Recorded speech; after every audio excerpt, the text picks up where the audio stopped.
Morning, everyone. Welcome back. It is May the 1st. For those of you that are not aware, today is International Workers' Day. Um, so, happy International Workers' Day to everyone.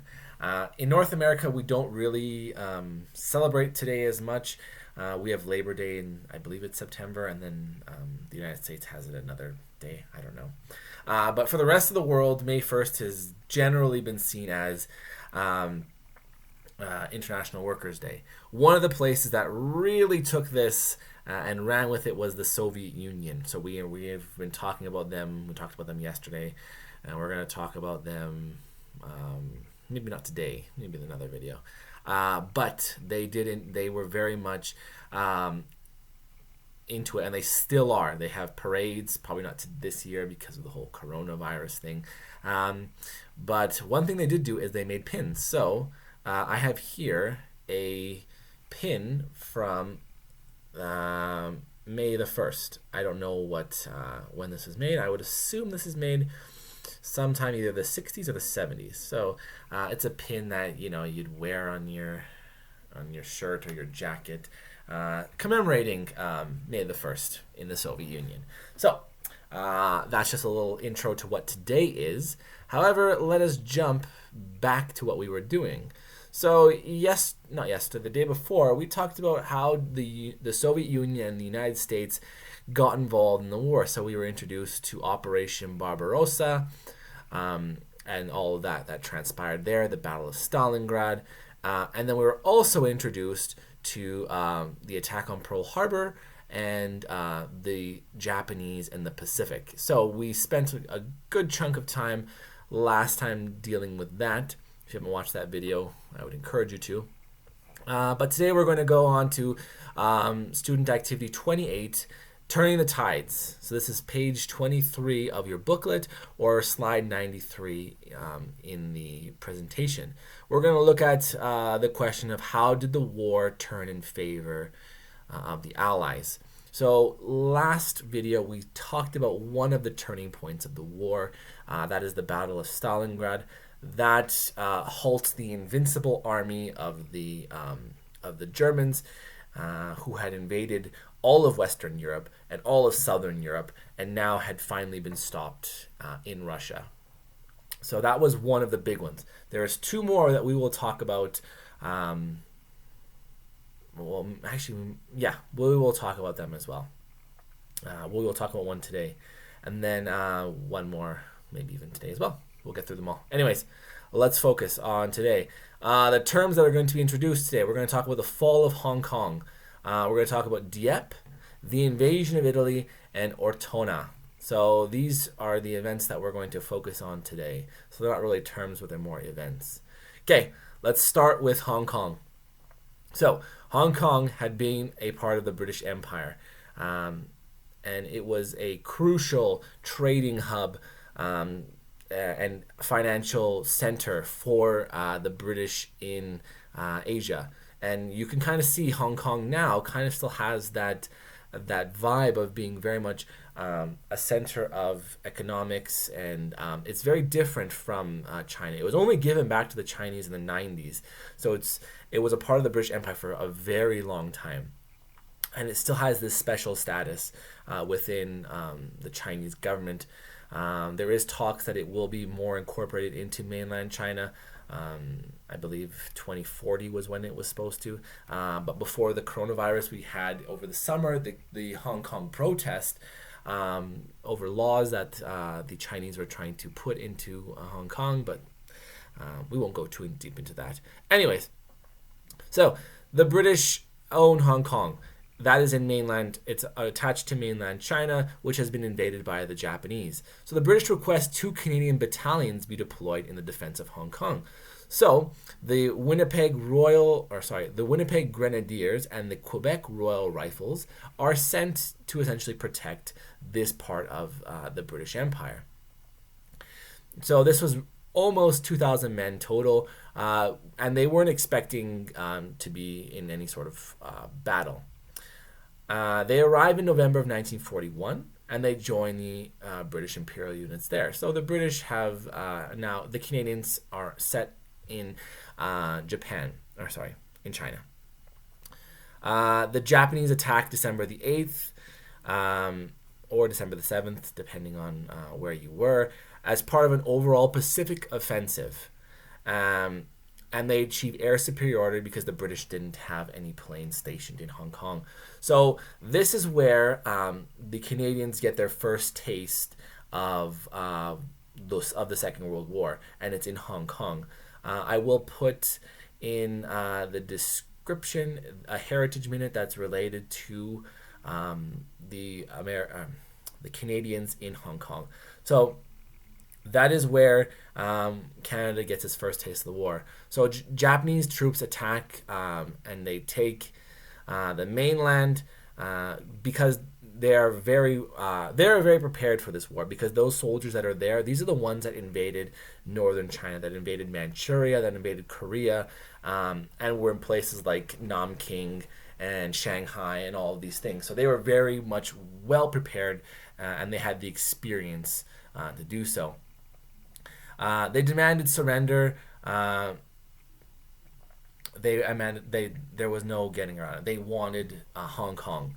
The British forces were able to hold the Japanese back for 17 days, but it doesn't matter. On Christmas Day, 1941, Hong Kong falls. The British were always going to be fighting a losing battle because of where Hong Kong was. The closest places that could have relieved Hong Kong were places like Burma or in British India or Australia or New Zealand. But these are pretty far. And the Japanese, in terms of a navy in that area, are overwhelmingly the top dogs in this case. So it would have been really difficult for them to resupply this area. Also, the Japanese are so close. They have territory in mainland China. They have an experienced navy. They have an overwhelming air force superiority, and even in terms, not just even in terms of numbers, but quality as well. The Japanese Zero fighter, their fighter plane, is the one, if not the fastest, one of the fastest planes of the Second World War. Quick to maneuver in the air, really agile, and would have been able to do a lot of damage to the British Air Force. So the prisoners received poor treatment at the hands of the Japanese. 290 Canadians are killed and 493 are wounded. The rest are taken prisoner. They're taken back to Japan to be used as forced labor, and many would die in these horrible conditions. A lot of people, they're aware of the whole concentration camp system in Germany and in occupied Europe. They're familiar with the death camps and all this structure that was related to and that was the Holocaust. But some people, they're not aware that the Japanese did a lot of they had that same sort of structure as well, and the people who were taken and putting in these prison camps were not treated well at all, and a lot of them do die because they are essentially worked to death. So let's be aware of that as well. So slide 97, you can watch a video of the fall of Hong Kong. It's 6 minutes long. I'd give it a watch. It's good to just to visualize and give you a little bit more detail. So Japan, if you're looking, slide 98, they have done quite a lot of conquering in terms of the Pacific. They have driven the Americans out of the Philippines. So the Americans were there. The Philippines was essentially an American colony. They were forced out, so the Japanese landed in the Philippines and were able to force the Americans out. They have taken Singapore, and they took the Dutch East Indies. So the Dutch East Indies are now modern-day Indonesia, and the oil supply that's there. You can also see they have taken parts of China. They've taken northern China. Now there it's called Manchuria. It will be called Manchukuo, and a puppet government will be there. They have taken the coastline of China. They're not really too concerned with taking all of it, because at the same time we have to remember that there was a civil war going on in China, and there are Chinese forces that are fighting the Japanese. So there are the nationalists who are led by Chiang Kai-shek, He was the government before the Japanese came in, and he is supported by the Allies, and he is fighting the Japanese. Before the Japanese, he was fighting the communists led by Mao Zedong, who was supported by the Soviet Union. So now the communists and the nationalist Chinese have come together to fight the Japanese. Sorry, the communist and nationalist Chinese. I don't know if I said that. Anyways, they joined together to fight the Japanese. And later on, they're going to go back to fighting themselves. So this is essentially what the Japanese have done in the Pacific. We're going to see when that all turns soon, though. Back to Europe. So what we have seen is Western Europe has been overrun. And the Soviets have now had to deal with Operation Barbarossa. And they are in a fight to the death with the Germans invading in 1941. So the Soviets now, who are allied with the British and the United States, are demanding that a second front be opened. They're saying, we are taking the full force of the German army. You guys need to do something, or we will. We don't know if we can last. Essentially, was what Stalin is saying. So Roosevelt proposes a crossing the Channel, so the English Channel, and an invasion in early 1942. The British were like, well, this is going to be impossible. But they needed to prove to Stalin, they needed to prove this to Stalin and the Americans, because the Americans are saying, we need to do something. Stalin's saying, you have to do something. And the British are saying, well, what are we going to do? So they will attempt this. They chose the coastal town of Dieppe, which is in northern France, to test the defensive fortress of Europe. This fortress of Europe that Hitler created in Western Europe is known as the Atlantic Wall. So imagine there is a wall of weapons, turrets, munition, everything that goes from Spain all across the French coast up to Denmark. So the Germans have really fortified this area. So the Canadians in Britain, they've been training since 1940 and have not yet seen action. So the Canadian government and public demand action, so the Canadians are chosen to do this raid on Dieppe. So the Canadians are going to cross the Channel from Britain and go to France. So the forces are deployed. The 2nd Division, 1st Canadian Corps, the Cameron Highlanders, the South Saskatchewan Regiment, Le Fusilier Mont Royal, the Royal Hamilton Light Infantry, the Royal Regiment, the Essex Scottish Regiment, and the Calgary Tank Regiment. These are the groups that have crossed the Channel. So we've got 1,000 British paratroopers and 90 American Rangers and 252 ships to cross. So the raid is scheduled for July. Soldiers are fully briefed. They've been preparing, but it's canceled due to weather, so the soldiers are released on leave. It's rescheduled for mid-August, though. So the assault begins, but the Germans had extensive defenses in the area. Like I said, the Atlantic Wall has been structured, and they essentially were prepared for something to come from England. They knew that England being an island, it would have to be a sea-based attack. So they were very much prepared. There was no bombardment from the Navy to prepare to prevent the defenders from being totally ready. Assault craft spotted by the German convoy. There was no surprise. The Germans saw them coming, and the resistance was fierce. So they land, and it's a complete failure.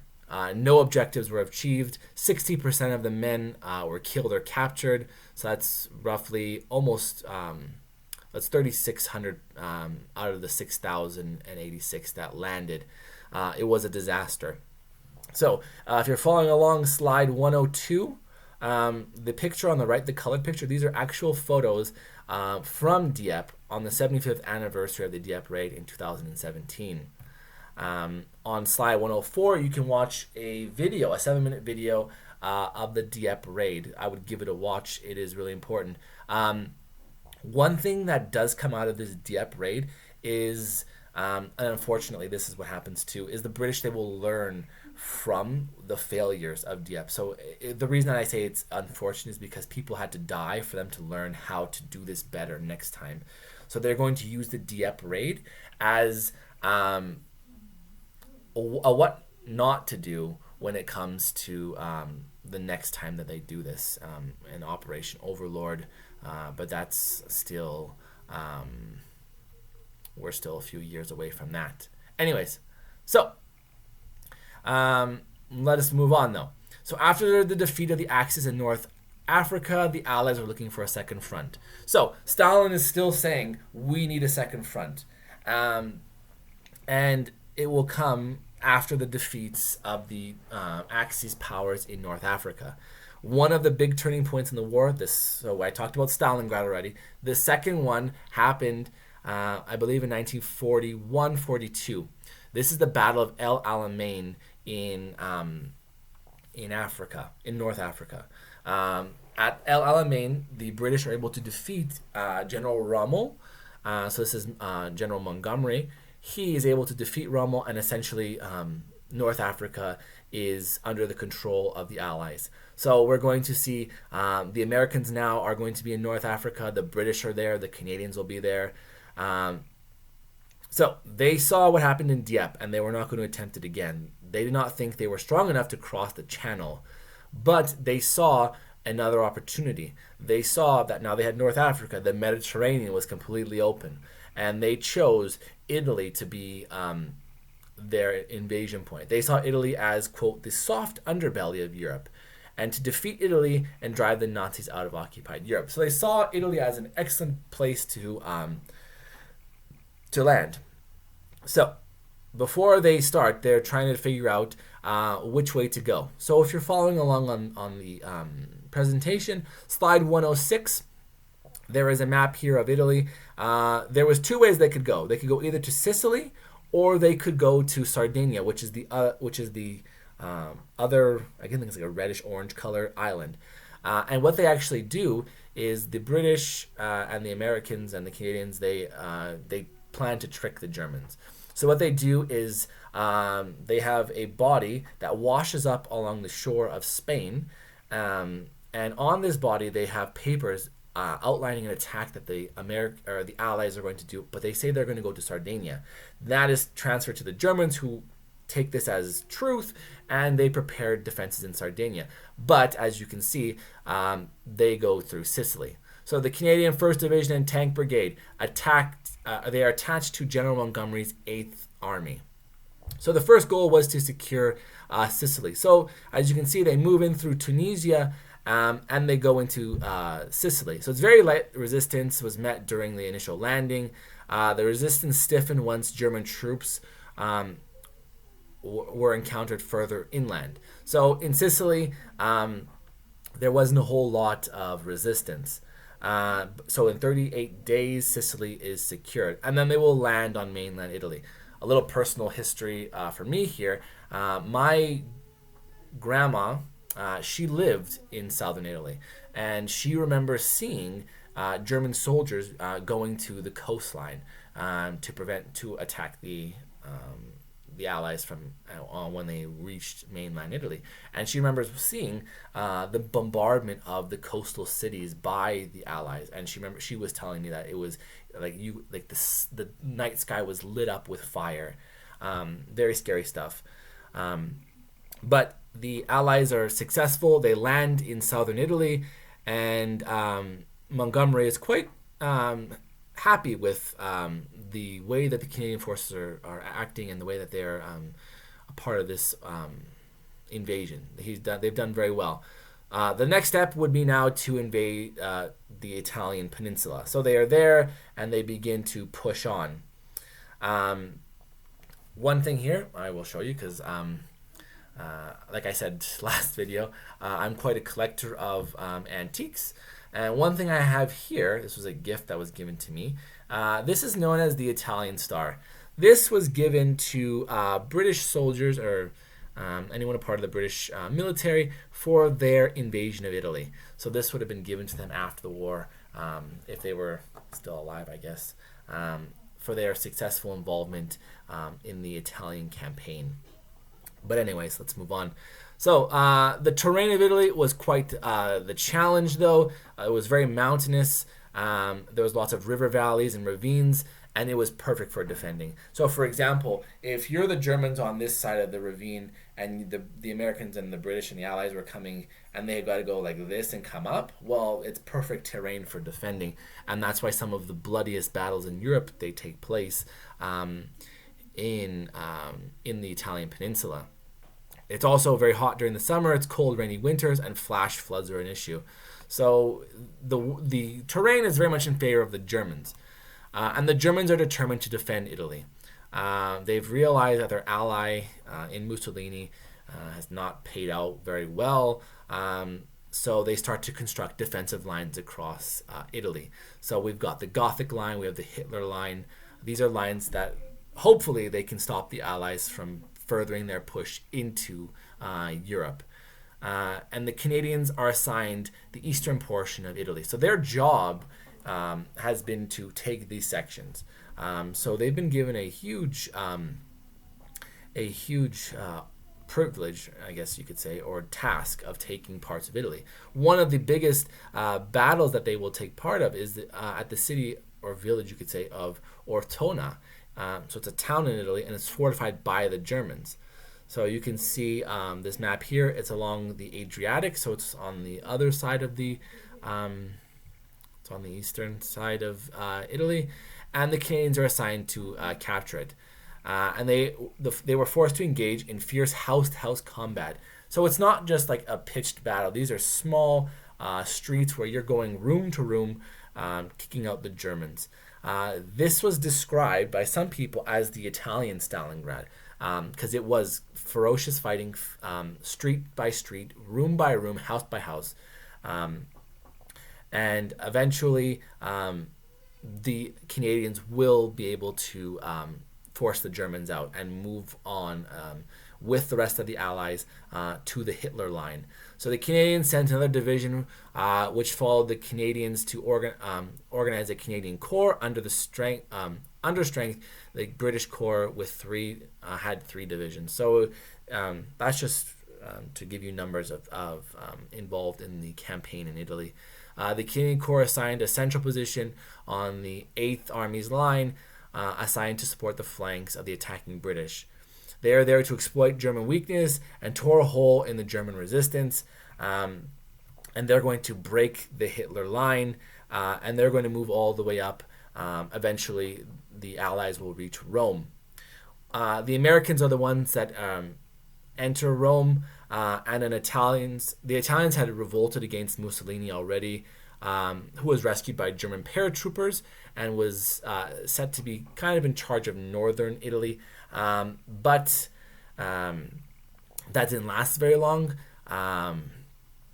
because as you can see there, Mussolini is captured by Italian partisans. So partisans are essentially ordinary people who have decided to arm themselves and fight as a paramilitary. So they're not an army, but they're just a group of people who will fight and turn into quite a lethal force in Europe during the Second World War. So the French have it, the Poles have it, the Italians in the Soviet Union. There's a lot of partisan action when the Germans are fighting in places like Stalingrad, Leningrad, and Moscow behind the lines. So places like Belarusia and Ukraine. There's a lot of partisan action. Mussolini is captured by these partisans and he is shot. They don't give him a trial. They just give him a bullet.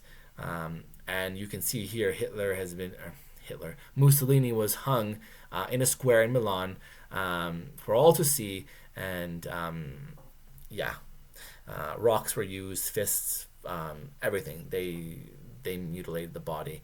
The events in Italy were quickly overshadowed by the events in Normandy, though. So Stalin got his wish. A front has been opened. The Germans now cannot focus primarily on Russia. Not that it matters, because like we talked about with the Battle of Stalingrad, the Germans are on the defensive there as well. But now they also have to worry about Italy.